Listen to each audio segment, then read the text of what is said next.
Of course. Not. No, of course not. No. It's cold and it's dark in that lamp, but I prefer it to this. Please excuse me. You know, if there is ever a tragic death, something that really had an impact, something that made you go, why did it have to be this way? That may be Robin Williams. My only mention of him so far may have been negative, but that's not to say he isn't one of the most impactful actors of all time. He had a talent like no other. His list of positive roles definitely outweighed a few questionable ones. And the job he did on the original Aladdin with his improvisation was something truly special that simply can't be redone. But, as you know, when it comes to Disney, can't is not in their vocabulary. Just because you can't make anything good doesn't mean you can't produce a boring, mostly copy and paste remake with Will Smith as a bad Robin Williams impersonation. Am I really gonna defile this grave for money?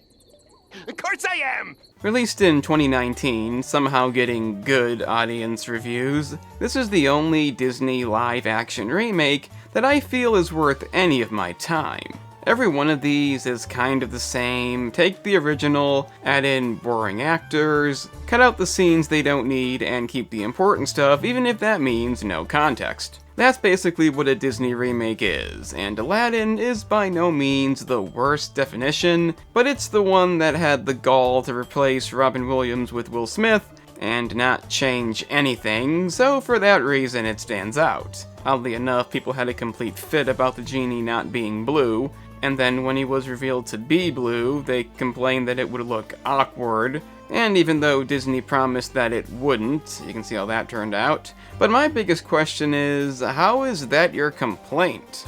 Was that really the biggest worry, the biggest downside to this casting decision? I guess it was. But despite this, the audiences still seem to like it, and even though it is not the worst, it's by no means the best either. So for the first time, and probably the last, let's see how one of these Disney live-action movies fare. This is Aladdin. The movie opens to something different, I suppose that's good, and we see a father, played by Will Smith, about to narrate the film. Maybe if you sing. It's better when you sing. No. I'd rather you didn't. Oh, imagine a land, it's a faraway place, where the caravan camels roam. So that's, not too good, but I'll give it some credit. This version of Arabian Night is kind of okay. It manages to show off a lot of the movie's main characters, and is visually impressive. The problem is, before the song is up, we also get this. Remember how intimidating the Cave of Wonders looked in the original? Well, now it's basically an afterthought. You know it's gonna mean something eventually, but that's about all it is. The impact is completely gone, and our main antagonist, Jafar, played by Marwan Kenzari, is equally as dull in this. You bring me the rough, but never a diamond. He is out there. Shirabat continues to amass. Rich enough to impress a princess. But nothing comes for free. How about my foot? I don't even know what to say. It's a whole new level of not giving a shit. I think this belongs to me. Good day, ladies. But it would seem that our lead, Aladdin, played by Mena Massoud, would like to challenge this with an even more dull performance. He just doesn't look remotely into it and comes across as bored half the time. And only your fleas will mourn you. That's odd too, because Jasmine, played by Naomi Scott, seems to, get this, actually give a damn. Just look at the comparison. Sir, I don't have any money. Let go of me! No! Take it easy, Jamal. Those children were hungry. Okay, and an apple for your troubles. I can't believe we did that. That I did that, that we're alive. At least not most servants, which means you are a handmaid to the princess. That was my mother's bracelet. Yes, it's beautiful. It's almost like she didn't know it was a live-action Disney movie, while the other two realized no amount of good acting could save it. So we need to set things up for the big chase sequence, and we see Jasmine, disguised as a thief, is caught stealing food. Aladdin saves her by supposedly giving him her bracelet, but of course he still has it, and... One jump ahead of the bread lines, one swing ahead of the sword. I steal only what I can't afford. And that's everything. Yeah, I'm not gonna complain about Will Smith's singing in this again. Well, not that much, at least. Aside from that, we also have the issue that it just doesn't look that natural. It's not completely fair, you can't expect them to outdo the animated version, it's just not possible, but they could have at least tried to add some movement. You get the sense that they were counting on you seeing the original, as is the case with all these movies, but that said, it's just not a very fun scene. On top of that, it's mostly sung by Aladdin, so that's not helping. And if you think this means the other music numbers will be good, well, you've got to remember something. Sometimes you have scenes that are very hard to translate from animated to live action, and other times you just have modern Disney stupidity. We'll get to what I mean by that later, but one thing I will give some credit on is the relationship and the character of Jasmine as a whole. You could argue she was somewhat underdeveloped, with her main trait being disliking royalty, while in this it's more expanded on, with the inclusion of wanting to be heard and speaking out. The problem is it's still not done that well, but it may be the movie's biggest positive. We then see Sorcerer Charisma, who kind of says he wants to find the diamond in the rough, but the scene that explains that is gone, so he just knows, I guess. You are already second only to the Sultan. Second? I'm sorry, but this guy really is fucking stupid. And you think second is enough? Of course. You were not born to be Sultan. Not smart. Maybe it's his glowing personality, but do you see the deep well next to you? That's why I need a lamb, and why I no longer need you! Who exactly were you? And what did you provide? Fuck it, the parrot has more personality. Take them away.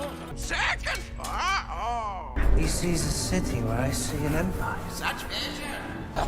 Dirty monkey. I'm not even kidding, he's the most fun character in this. In an odd scene, Aladdin can't find the bracelet because Abu stole it just to give it back later, but Jasmine thinks despite helping her escape, he's still a thief. You are a thief. No, yes, but... I'm so naive. Bro. Excuse me. I'm not sure what sense that makes, but it is funny that a movie from 2019 literally has me saying they'd never make that today.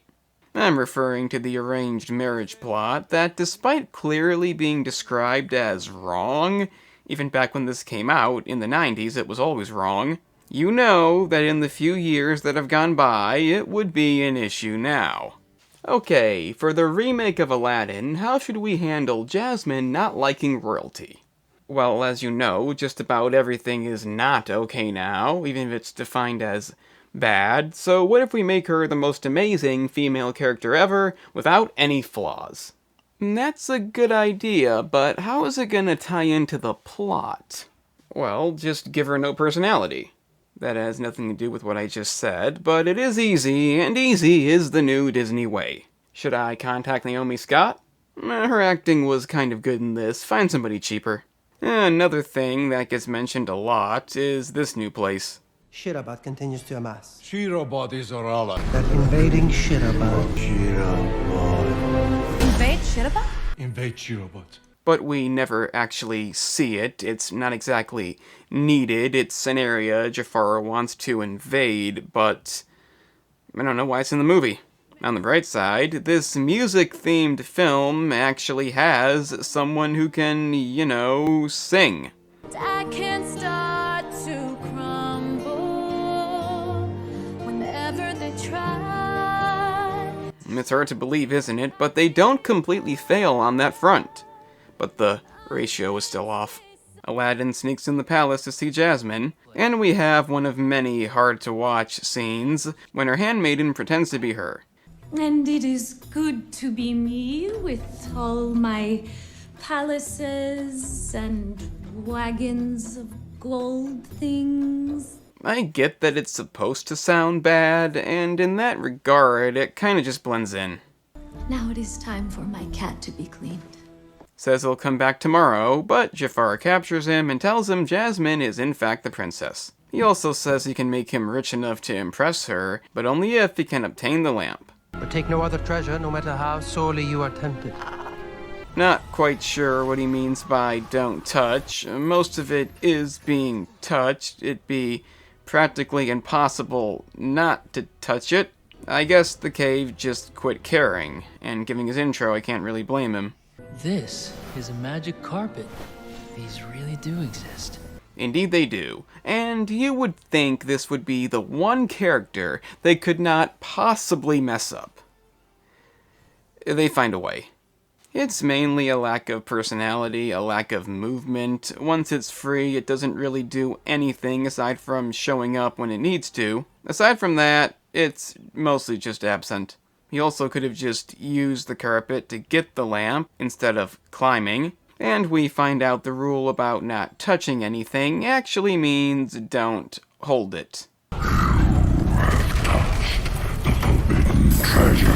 Maybe a good time to mention that Frank Welker, who voiced the Cave of Wonders along with Abu and Raju, reprised all 3 roles in this. I think that's the only example of that. Could you give me a hand? First, the lamp. I was gonna joke about how obvious this double cross is, but given his dull acting, you can't really tell. Abu steals it back, and we finally reach the point of the movie with Will Smith as the Robin Williams impersonation. About 1,000 years. 1,000 years. 1,000 years. First off, the effects aren't that good. It's again in contrast to the animated version, but it is funny that one of the criticisms was we wouldn't get enough of this. Because when he goes back to being himself, he actually becomes okay, and somewhat decent. The problem is, they made the one key mistake we all knew they likely would. They tried to make it the original.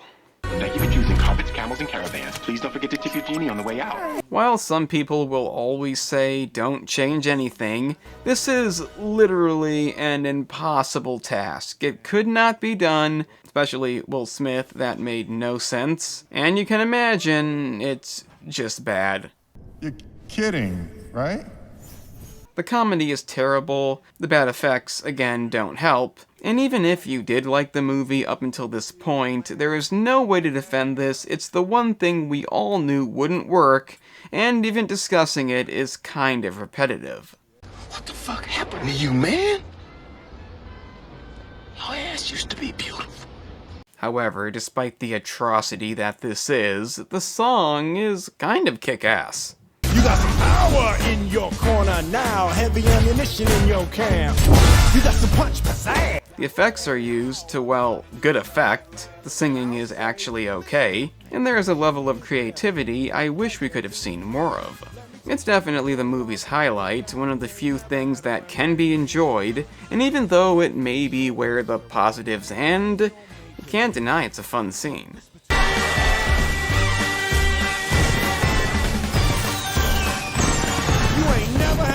Like me. So they escape the cave again, fooling him into not wasting a wish, and like the original, he tells him he'll use his final wish to set him free. He then makes him into a prince to impress Jasmine, moving in to get another music scene, and this is when we get to the whole modern Disney stupidity thing. It's understandable that one jump ahead would be hard to adapt, but this had the potential to be real entertaining by simply showing us more of it. It's a world-class menagerie. Prince Ali. It's there, but it's very limited. Most of it's focused on these 2 idiots and stuff like this. And that's really a shame, because this so easily could have been amazing. Oh, and remember to hit the like button down below. And the subscribe button. It's all down there. It's important you don't forget those 2 things if you're enjoying. It's a given these movies are gonna suck, but this is one element that could have been done right, even if nothing else is. The potential is right there, it's literally done, it's just not shown, and I don't know who thinks that's a good idea. You can do it. There it is. Okay, that's kinda clever. We move on to another painful to watch scene, and I know that may be the idea, but there's a point when it just becomes unpleasant.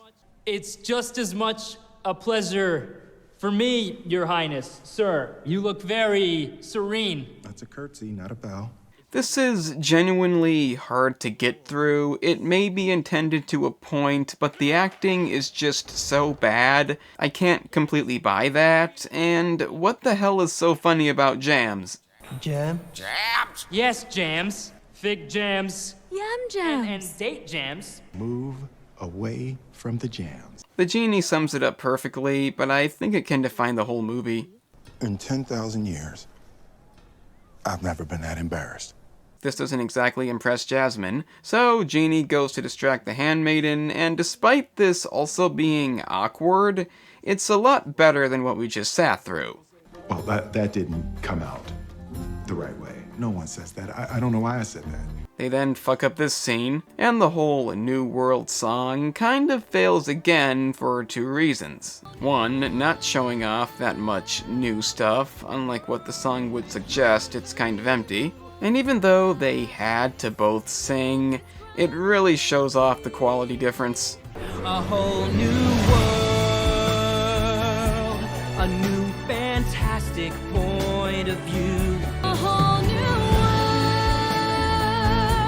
a dazzling place I never knew. It's almost comedic at this point, but at least it makes the scene memorable in some way, because the visuals definitely don't. She finds out he's actually Aladdin, but not that he isn't really a prince, and he decides to keep lying about it. He gets captured yet again because pretending to be a prince from a place that doesn't exist tends to be an issue. If you survive, it can only be because of the lamp. In which case, I will have my answer. Oh, I get it. So now, no matter what it'll mean... Did you think he had the lamp on him? Did you not bother to check? Also, the magic carpet could have just caught him, but instead it throws the lamp in the water because carpets can't get wet. So he, of course, saves him, and because Jafar claimed he saw Aladdin leave, he is exposed and locked up. The parrot has the key, though, and remember how in the original, when Aladdin told the Genie he couldn't set him free, and he still felt bad about it, and the Genie was still upset? Well, such emotion is the old Disney way. Instead... And, you know, I was thinking about my last wish, and I can't do this without you. I know I told you I'd use it to set you free, but you heard the Sultan. It's just casually said. No big deal, just fuck your freedom, I guess. And the Genie doesn't really care about that, he just feels bad that he's gonna keep lying, so we have a situation when Aladdin is a complete dick, and that's it. Thought you'd be happy for me.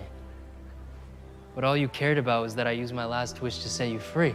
I know, how unreasonable. Kid, I don't care nothing about that wish. That's about the nicest response anybody's ever had to screw your freedom. No two sides to consider, because again, that's the old way. Jafar steals the lamp back, and unlike the original, Aladdin immediately realizes he's wrong and sings about it. Would they think that... Does this mean the old section that gets this done is cut from the movie? No? Well, at least we have this scene. Even if she walks away... Would somebody take a lamp or a bottle or something and end this? So, you know the drill. Jafar wishes to become Sultan, and we get a new song that's probably the best overall, but it really doesn't fit. Stay in your place, better seen or not heard. Well, now that story's ending. Put a gun to someone's head, show them this out of context, and they would never make the connection to this movie. It's nice that her character has more development, but it doesn't build up to a scene like this.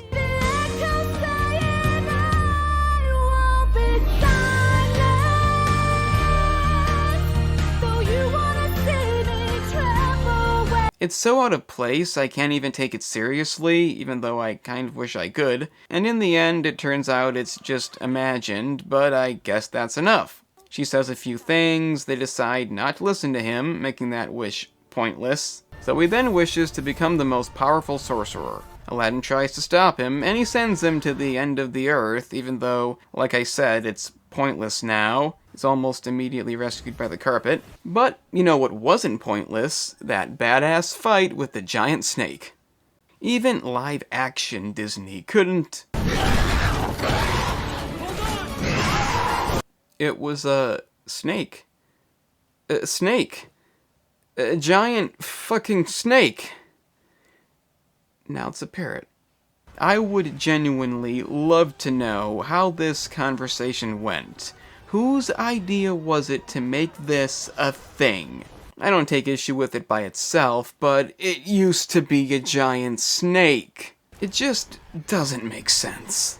So again, they outsmart him by saying you'll never have the power of the genie, so he wishes to become the most powerful being, making every wish so far a waste. But this results in him becoming a genie. First, I'll lay waste to those fools in Sheraban. Oh yeah, I forgot about that place. Sheraban, what a great addition. But due to him being a genie with no master, he gets sucked back into his lamp. I will not forget you, boy! A sequel may be unlikely, but Disney always finds a way. The parrot's coming with me. You know he was the best character. The ending is kept mainly the same. He again uses the final wish to set him free, which oddly enough concludes the narration. A large one with multiple levels and magnificent sails. I was thinking more of a smaller one. And then the movie keeps going. I'm not sure how that works, but the point is they're together and we have the true best part of the movie. Your friends do this. Yeah, isn't that great? Don't you wish this could have been in the whole movie instead of focusing on shit we don't care about? No, let's just stick it before the end credits when the audience has likely gotten the fuck out. That makes the most sense. Missed opportunity? I don't know, but that was Aladdin, and it's pretty much all the live-action Disney movies.